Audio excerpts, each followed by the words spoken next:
Moscow. French President Emmanuel Macron is set to hold talks in Moscow Monday in a bid to help de-escalate the tense situation around Ukraine. The concentration of an estimated 100,000 Russian troops near Ukraine has fueled Western worries that it heralds a possible offensive. Russia has denied any plans to attack its neighbor, but is urging the US and its allies to bar Ukraine and other ex-Soviet nations from joining NATO, halt weapons deployments there and roll back NATO forces from Eastern Europe. Washington and NATO have rejected the demand. Macron, who is set to meet in the Kremlin with Russian President Vladimir Putin before visiting Ukraine Tuesday, said last week that his priority is dialogue with Russia and de-escalation. Before heading to Moscow, Macron had a call Sunday with US President Joe Biden. They discussed ongoing diplomatic and deterrence efforts in response to Russia's continued military buildup on Ukraine's borders, and affirmed their support for Ukraine's sovereignty and territorial integrity, the White House said in a statement.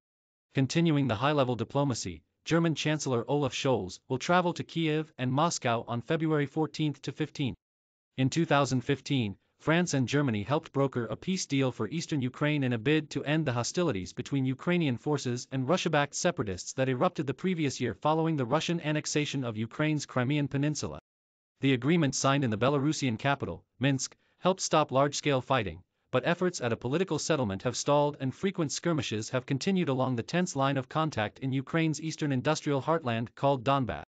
The leaders of Russia, Ukraine, France, and Germany last met in Paris in December 2019 in the so-called Normandy Format Summit, but they failed to resolve main conflicting issues.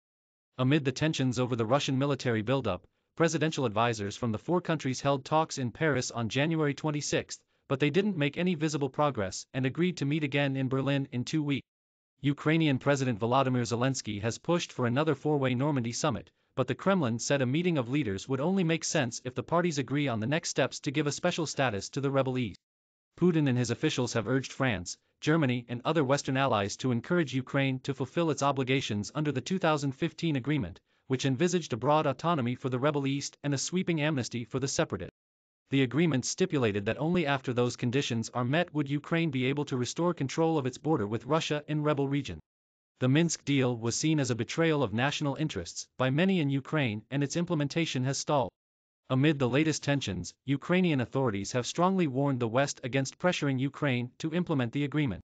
Last week, Alexei Danilov, the Secretary of Ukraine's National Security and Defense Council, told the Associated Press that an attempt by Ukraine to fulfill the Minsk deal could trigger internal unrest that would play into Moscow's hand.